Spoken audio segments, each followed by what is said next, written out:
Hi guys, mapagpalang araw po sa inyo lahat. Ito po ang paborito nyo reactor, Marzano TV 2.0 na maghatid po sa inyo ng update dito sa loob at labas ng Kalingap. At syempre po, shoutout po sa ating mga kababayan mula Luzon, Visayas at Mindanao.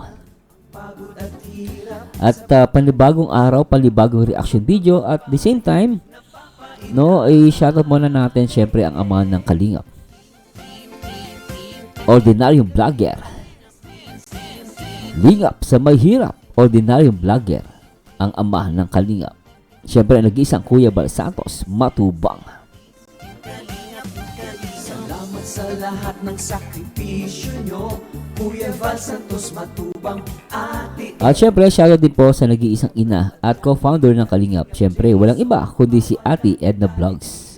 Brother Paas, Engineer Akol Kalingap. At syempre po, shoutout din po sa nag-iisang director ng Kalingap, of course, Kalingap Rob, At syempre, shoutout po at ngayong araw guys, pag-usapan natin, Ito po ay update lang po dito sa loob ng Kalingap. At syempre, welcome sa ating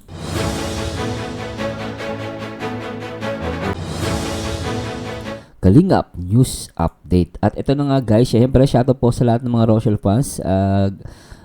Magandang araw po sa inyo lahat. At syempre sa mga viewers natin, ni-encourage ko po kayo na magpa-member. At the same time, mag-like, comment, and subscribe na din po kayo. Anyway, didiretso na po tayo, At mapagpalang araw po, especially sa lahat ng mga Rochelle fans na talagang, syempre, minahal po natin yan. At karamihan yan talagang mapagmahal at open-minded. Pero sa mga ibang mga viewers, sana po lawakan po natin ang ating mga unawa. So sana po guys, po tayo, be sports at be open-minded lang po. Kung may mali po ako, i-correct nyo ako guys. Ngayon po, itong live kanina ni Kuya Val, 12 hours ago, dito, nagbigay siya ng paglilinaw, about dito sa paghihiwalay ng Rochelle community. Kasi marami nga ng yung unang statement or live ni Kuya Val, maraming na hindi siya na-gets, maraming hindi na-gets. And then later on, sinusugan to ni Ate Edna. Kung saan talagang dinitalya ni Ate Edna kung patungkol nga ba, ano bang reason ko bakit pinaghihiwalay ni Kuya Val ang Rochelle community o si Ruel of Malalag, At yun nga, nakita natin na ang hangad lang naman ni Kuya Val guys is yung lumago, mga Kalingap, lumago yung Kalingap. Kumbaga, mag-expand pa at dumabi yung pagtulong. Alam niyo guys, ako tatanungin po, minahal ko pang Rochelle community. Nakita niyo naman po, Pero syempre sabi ko nga, kung ito yung way para lumago at lumaki ang Rochelle community, I will support them guys. I will support them. Nakasuporta pa rin ako sa kanila. Ngayon nga lang, kung hihiwalay sila, syempre meron silang sariling reactor. Sabi naman ni Kuya Val, even yung mga reactor ng Kerord pwedeng bumalik, allowed ni Kuya Val yun, so para sa akin, kung may mga babalik na reactor doon, ako masaya po ako doon kung gagawin nila yon. Syempre kung mag-stay din sila, masaya din ako. Pero kung ako tatanungin niyo po, I will stay in Kalingap, para malinaw po. Pero syempre guys, hindi niyo po kaaway, I'm still support Rochelle kasi dyan din ako nakilala sa Rochelle as a reactor, at nag-depend din ako sa kanila. Pero talagang nakikita ko rito guys, sabi ko nga, ulitin ko po, kung ito po yung way na lalago ang Rochelle community, I'm still support Ruel of Malalag. Pero abangan po natin kung matutuloy nga yung paghihiwalay. So wala pa rin yung confirmation kasi I think till now, right now, is pinag-uusapan yan ni Ruel at ni Kuya Val kung anong mangyari, kung matutuloy ba. Pero sa tingin ko parang hinintay pa ata si Kuya Awe, Kasi yung decision ni Ruel of Malalag last time, naka-base din sa tatay niya, sa magulang niya pala, rather to say, sa parents niya, kay Kuya Awe at dun sa mother niya. So, let's see guys, At sa pamamagitan ng reaction video natin, tingnan natin yung update na itong live ni Kuya Val recently. So, samahan nyo guys, sana po lawakan po natin ang ating mga unawa. At kung meron po kayong question, please comment down below. Pero in positive way po sana, in constructive way, wag po tayong magsalita ng hindi po maganda sa kapwa, At alam ko, karamihan naman sa Rochelle fans talagang maunawai, mapagmahal. Talagang I'm very proud of Rochelle community, no? Kung meron man mga nasisilat, mga nagpapanggap yan. So anyway, i-play natin to guys. Kalingap mga kaibigan, ang mas malinaw na paliwanag po ni Ate Edna tungkol doon, no, sa binanggit natin noong mga nakarang araw, mga kalingap. Tanong mga kaibigan, tanong ko po sa inyo, sino-sino na po sa mga kalingap partner ang humiwalay na po? Palagay niyo po. Yan sila, ka-business kuya. Na sila po ay nagsusunod na ngayon, mayroong sariling community, pero may mga sariling sponsors at mataas ang views po nila. Unang-una po, dating kasama natin si Ka-Business, ngayon ay mayroon na siyang grupo, marami na sila, yung Ka-Business team. Oho, si Benz TV, mga kalingap, di ba? Si Benz TV po ay mayroon na rin pong sariling grupo at talagang hindi tumigil sa pagcha-charity. Si Raymond Agos, di ba? Nagsunod si Raymond Agos, nasa ano na ngayon? Sa Negros at hindi tumigil sa pagcha-charity. Ang barkada ni Gimo, si Edison Botete, di ba? Ganon. Sila nga po na humiwalay sa Kalingap, wala silang talagang malaking community. How much more itong si Roel of Malalag na mayroong malaking komunidad. Ibig sabihin po, kaya niyang tumayo, hawakan, i-manage ang Rosel community.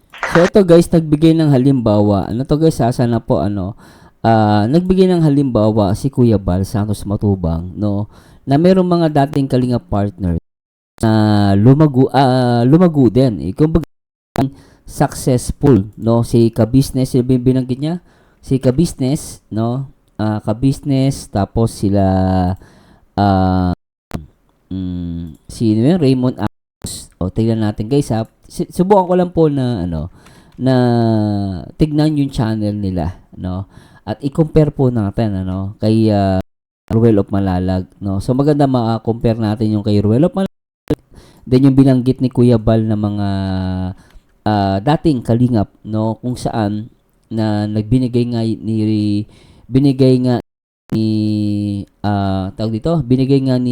Kuya Bal na itong mga dating nasa kalingap, nagsolo sila, meron sila mga sponsors, ngayon nagpapatuloy sa pagcha-charity. So maganda rin to kasi nagbigay ng halimbawa si Kuya Bal. Kumbaga kung siya nagsasalita, na sinasabi niya na kung sila nga, no, hindi ganun, kumbaga kung sila nga taga-kalingap sila, then nagsolo sila, naging successful. Kumbaga ako, para sa akin, nagbibigay si Kuya Bal ng assurance na hindi ka naman mapapasama, bagkus mapapabuti ka pa. Ayun, kung titignan natin si Ka-Business po, no, yung subscriber niya is umabot ng 496 subscribers. And then si Raymond Agos, no, meron siyang subscriber na 153k, no. Kung titignan mo yung niya, yung mga views niya, okay naman, no.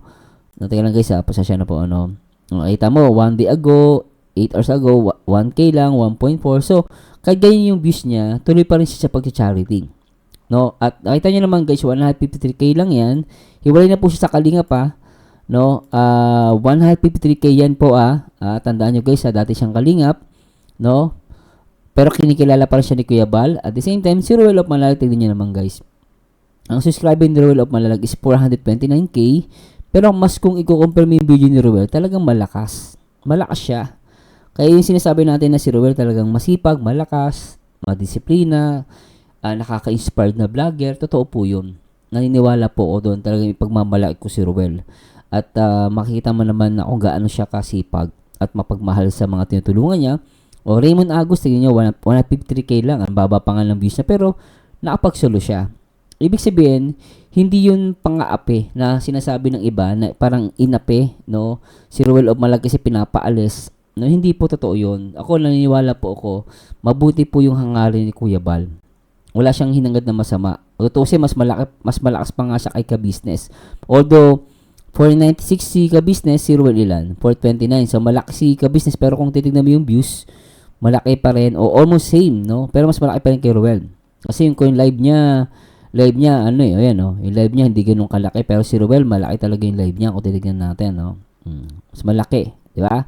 So, yun po, yun yung point ni Kuya Bal doon. So, sana po, wag po natin i-take yun as negative. At pinakita ko naman sa inyo, na possible naman talaga, no? Nagbigay ng example si Kuya Bal na possible talaga na kayang humiwalay ni Ruel. Kung yung mga simpleng vlogger nga humiwalay sa Kalingap para magsolo, nagpagpatuloy sa pag-charity, si Ruel of Manalag pa. Meron na nga siyang sponsor, meron pa siyang mga reactor, no? So, ako sa point na to, guys, para sa akin positive yun. Kaya sabi ko nga sa inyo, kung yun ang itong way, no, yung paghihiwalay ng Rochelle, magiging successful si Ruel. Ako, I'm still support him. Kaya lang, sabi ko nga sa inyo, guys, inuulit ko, I will stay in Kalingap. Kasi, dito tayo nagsimula, no? At dito rin tayo na nag-grow sa YouTube channel natin. At the same time, ako guys, talagang, sa buong buhay ko, no? Naging part ako ng Rochelle community at masaya po ako doon. I'm very proud. Yun nga lang, talagang may mga bagay, may mga panahon na dapat natin tanggapin kung if ever naman, no, still ayoko pa sabihin na mag-ihiwalay sila pa. Kasi wala pang confirmation. Kung if ever na matutuloy si Ruel of Malalag, no, I'm still support him. And syempre, papanalangin ko na lumaki pa yung channel niya, lumaki yung kanyang community. Pero let's see guys, abangan natin yung mga susunod na mangyari, no? At tuloy natin to guys. Para makabuelo sila sa mga plano at programa. Yun po ang ibig kong sabihin. Kung sakali po na humiwalay na po sila at gustong ibalik ni Ruel yung mga keyword, yung mga reactors, okay. Pwedeng bumalik kay Ruel of Malalag. Para po mareaksyonan yung kanyang mga yung kanyang talagang ginagawang pagcha-charity at Diba? iba pa. Oh. Siguro po ang pinaka-the best namin gawin, hintay namin si Kalingap Awe. Yan, pinaka-the best. Para mas linawin namin. Ano po, kasi mga Kalingap, ang Team Rochelle po ay lalaki po yan. Lalaki po yan. Baka maunahan pa nga po yung Team Kalingap paglaki niyan. Kasi masipag si Ruel. Walang biro, mga kaibigan. Baka yung Team Rochelle po na pangunahan ni Ruel of Malalag, talagang mas mag-boom pa yan. Diba? Kasi masipag po si Ruel of Malalag. Marami siyang vlogger na kasama. Diba? Sila Alex Librada, John Rivera, Kuya Regan, Alpi, TV, BG Scheme, nandiyan si Kalingap Victor. Marami na sila, yung mga kapatid niya. Kung ayaw isama yung mga Morales, nasa kanila po yan. Diba? Ibig sabihin, bago sila humiwalay po, ayusin po muna natin. Yun ang tama. Ayusin muna yung bago humiwalay, no? Pero abangan natin. Sabi siya, Kuya Bal, kung isama sila, Daddy Donut. Sa'yo na yan sa Kalingap. Okay, walang problema. Kung sinabi niya na ayaw kong samahan ng ibang, ito lang sa akin, itong Ruboys ko. Okay. So, kukunin ko sa Daddy Donut, dito pa rin sa Kalingap po yan. Ang mahalaga po, mas lalaki at talago ang Rochelle community, mga kaibigan. Kung yun ang ikabubuti, kuya, di ba? No, support pa rin tayo, guys, kahit anong mangyari. Support tayo. No, at maganda nga yung hangad ni Kuya Bal, di ba? At kung sakali po na nag-failure nag-fail yung kanyang plano. Anytime pwedeng bumalik Yun, sa kinaya. Team Kalingap. So, nandito pa rin yung love ni Kuya Bal. Sabi niya kasi, anytime, kung if ever mag-failure, pwede siyang bumalik. Di ba? Kita niyo naman yung intention ni Kuya. Malino yung guys. Sa iba yan, kung nga sa ibang ayan, para sa kumpanya, pag umalis ka, wala nang balikan. Di ba? Pero syempre, kumbaga, may company naman na kahit umalis ka na, pababalikan ka. May ganun po, pero bihira. No, kung may mga ganun man, talaga mababait na company yon. So, para sa akin, ito para sa akin justice to. Kasi kung magpe-fail yung sinasuggest ni Kuya Bal na humiwalay si Roel of Malalag, pwede siyang bumalik. That's good, no? Para sa akin, that's good. Hindi pa nga api yun. Hindi tulad ng sinasabi ng iba na inaapi daw si Roel. Hindi po totoo yun. Sabi ko nga guys kung ito yung ikabubuti ng Rochelle community o ni Roel of Malalag, ako, I'm still support them. No, kaya nga lang syempre mag-stay pa rin ako sa Kalingap, 'di ba? Yun yung sinasabi ko, guys. Sana po wag kayong magtampo. Alam ko, guys, no.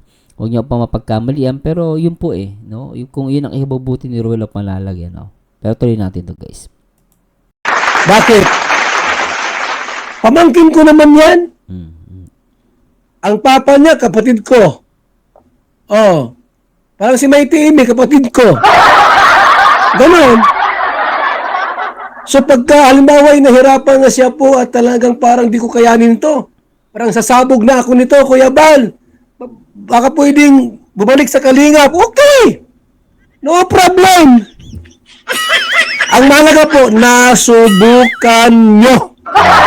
Nasubukan ni Roel at Malalag. Kasi nga po, minsan lang mangyari sa buhay natin na tulad ni Roel po ay nagkaroon ng isang malaking community, itong Rochelle community. Subukan lang po, di ba, na pangunahan, okay? Mga kasama ko mga vlogger, so nasa akin kayo ngayon, magplano tayo. May mga sponsor tayo, may mga viewers tayo sa ating community. So katuwang natin ang Kalingap, andyan naman sila Kuya Bal. Dito pabayaan. Kung kailangan ng advice, pwedeng lumapit, di ba? Ngayon, magplano. So, ako ngayon ang presidente rito.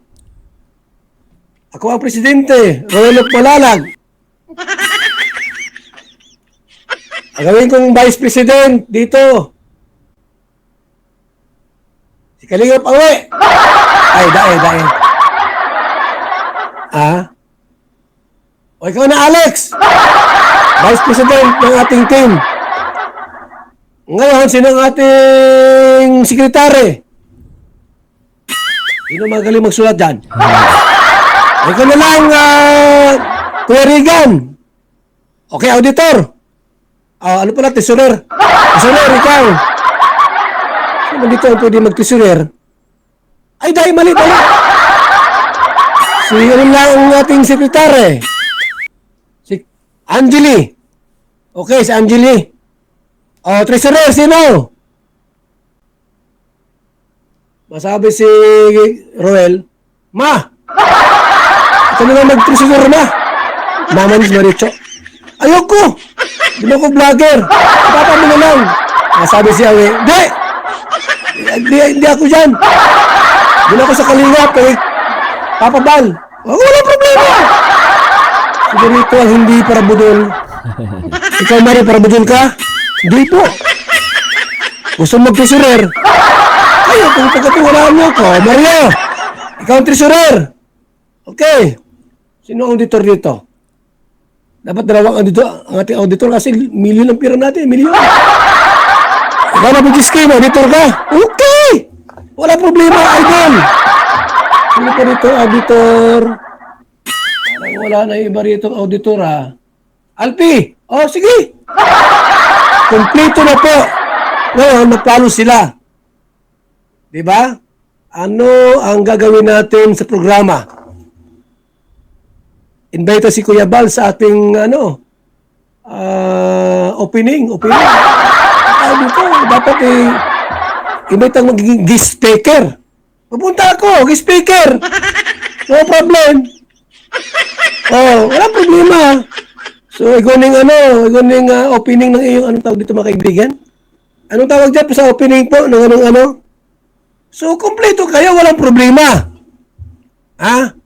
At yun ang simula ng inyong pag-usbong at paglago, mga kaibigan. Di ba? Ganun. Maganda guys, di ba? Nakita nyo, no? Inisip ni Kuya Bal yung pag-usbong. Wala naman siya sinabing ikapapahamak eh. Tsaka, tingnan nyo guys, ang sinasabi ng iba, yung mga overcare. Napasya siya na overthinker. Na pag daw umalis sila Ruel of Malalag, maraming mambabash. Hindi po totoo yun. Inuulit ko, merong mambabash, pero hindi marami. Di ba no? At kung may mambash dyan, nanggugulo na lang yun. Kasi malinaw naman eh, na hindi naman hinangad ni Kuya Bal na mapasama si Ruel. Pwede nga pa bumalik if ever na mag-fail yung suggestion niya na humiwalay sila. Di ba nakita nyo guys? Wala siyang negatibong iniisip si Kuya Bal. Still, paglago ni Ruel of Malalag ng kanyang pamangkin ang iniisip niya. Para sa akin wala mali doon guys. No? Isang malaking pribilehyo yan. Isa pong malaking privilege ang ginawa namin sa inyo. Hindi namin kayo tatalian. Halimbawa si Kenred. Paalam, Kuya Bal, ang Team Kindred ay maalis na ako sa Kalingap at gusto kong magsulo. Very good. Tama yan. Kasi huwag kang umasa sa Kalingap. Alam mo na. Ganun po ang ating pakay dito. Mga kaibigan. Sana po nanawaan ninyo ang gusto kong mangyari dito. Ganon. Hintayin namin si Kalingap Awe. Uwi ka na dito. Meeting tayo, ha? Para mas malinaw at sabi ni Roel, ni Kalingap Roel, tumawag si Papa. Tumawag si Mama. Kasi po hindi naintindihan. Ngayon, malinaw na po, no? Diyos ko po. Ang hirap pagpaliwanag sa ganyan.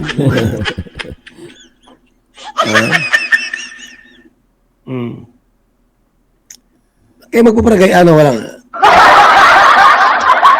Shout out po sa lahat. Shout out po sa lahat, mga kalingap, mga kaibigan.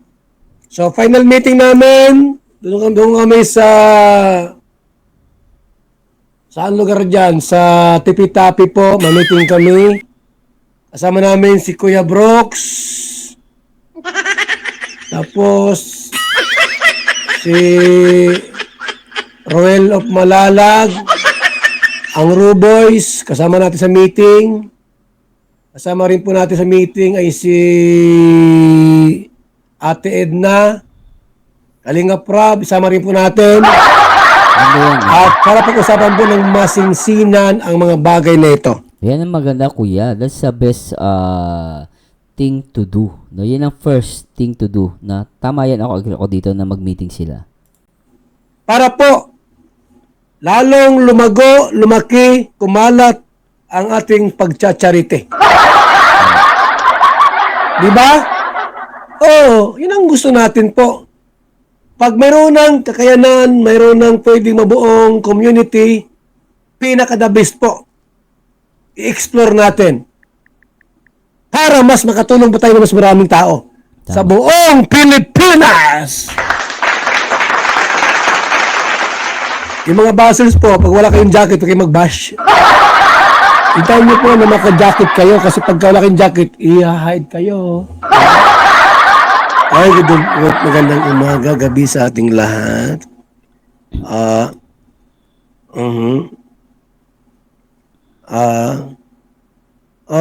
Mag-usap muna kami, ha? Sige lang po. Mag-usap po muna kami, no? Ano po? Ngayon, walang vlog yung pag-uusap, ha? Walang video. Private. Tapos, pagka after ng pag-uusap namin, ma-live ako. Opo, ma-live tayo. At yung pag-uusap po namin ay sasabihin ko sa inyo lahat. Ano? Yan.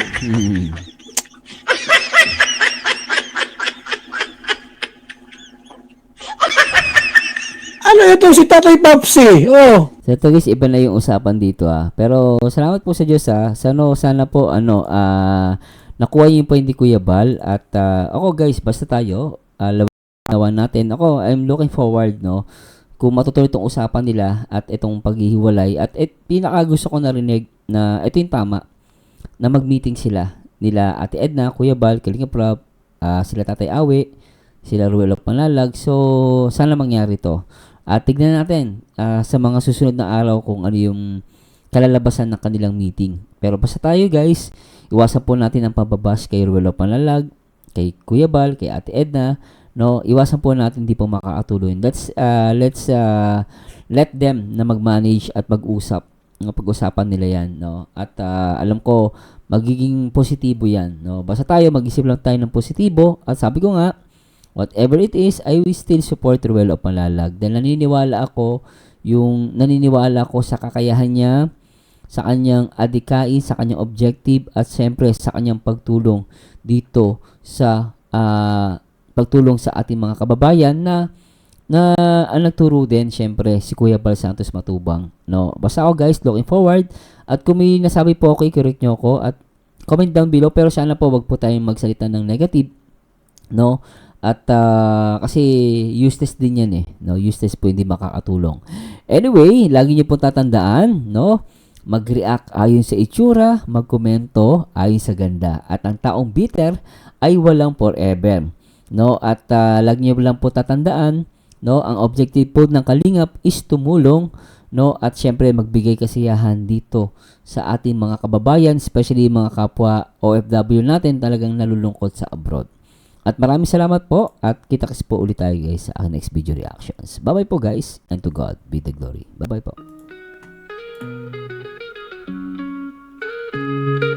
Yo, si Marzano nasa taas ng laro.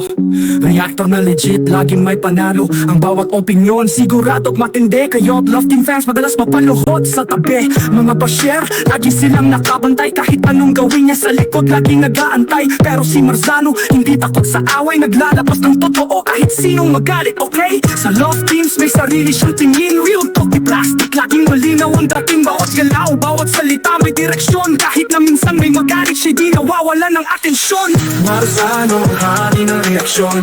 Walang kasinong malingan, puro katotohanan. Gustuhin mo man o hindi, siya ang totoo. Beses na nang sumalubong, di niya alintana ang gulo. Kahit may hate, siya'y tuloy-tuloy lang. Sa bawat opinyon, may lalim at bigat ang bitaw. Mga bashers, laging galit, gustong magpabaksa. Pero si Marzano, di kayang patahimikin ng yabang. Love Team fans, minsan tumitili kapag si Marzano na parang tinutulak sa gilid. Pero sa dulo ng araw, alam nilang may tama. Kahit anong salita, siya'y laging may patama. Pinapakita lang kung ano ang totoo. Walang halong drama, di siya nagpapatalo. Bawat reaksyon parang may liwanag. Kahit na minsan may sakit, may tamang lagak. Marzano di nagpapasilaw sa fame. Reputation niya solid, di tulad ng name. May bashers, oo, pero di siya natitingan. Opinion niya'y matatag, parang bakal na walang lamat. Lamat, bawat Love Team na di niya feel. Nagbabaga ang comment section, talagang chill. Pero ang basher, tuloy sa pang-aasar. Sa likod ng screen di mo makikita, tahimik lang nagtatago asar. Pero si Marzano tawa lang sa gilid. Kahit may banta, di siya natitigatik. Alam niya, sa totoo, siya'y panalo. Kahit anong sigaw ng bashers, tuloy ang palo. Kaya Love Team fans, kung magalit kayo, huwag kayong sensitivity, ito isang laro. Si Marzano nagre-react para magbigay aral. Di lang puro fan service, kundi yung tama at natural. At sa mga bashers, chill lang sa likod. Si Marzano di nyo kayang ibagsak sa sulok. Kahit anong hate, di siya matuturo. Bilang reaktor, solid, di siya mauupos na kandila sa sulok. Marzano ang hari ng reaksyon. Walang kasinong malingan, puro katotohanan. Gustuhin mo man o hindi, siya ang totoo. Beses na nang sumalubong, di niya alintana ang gulo. Kahit sa lofty may sarili siyang opinion. Minsan galit, minsan naman with passion. Hindi lahat ay kayang tanggapin, pero pag nag-react yak sa isip mo itatangayin. Pag si Marzano na ang bumitaw ng linya, mag-iinit ang eksena, umaabot sa kritika. Ang bawat salita parang bala ng baril, bawat tunog ay umaalingaw mo kagos hanggang buto real. Sa mga bashers ang daming pasaring, pero si Marzano tuloy lang walang mariring. Kahit pumatikos ang buong bayan, siya'y panatag, opinyon niya ang hudyat ng katotohanan. Marzano di nagpapasilaw sa fame, reputation niya solid di tulad ng name. May bashers, oo, pero di siya napitinan. Opinyon niya'y matatag, parang bakal na walang damat.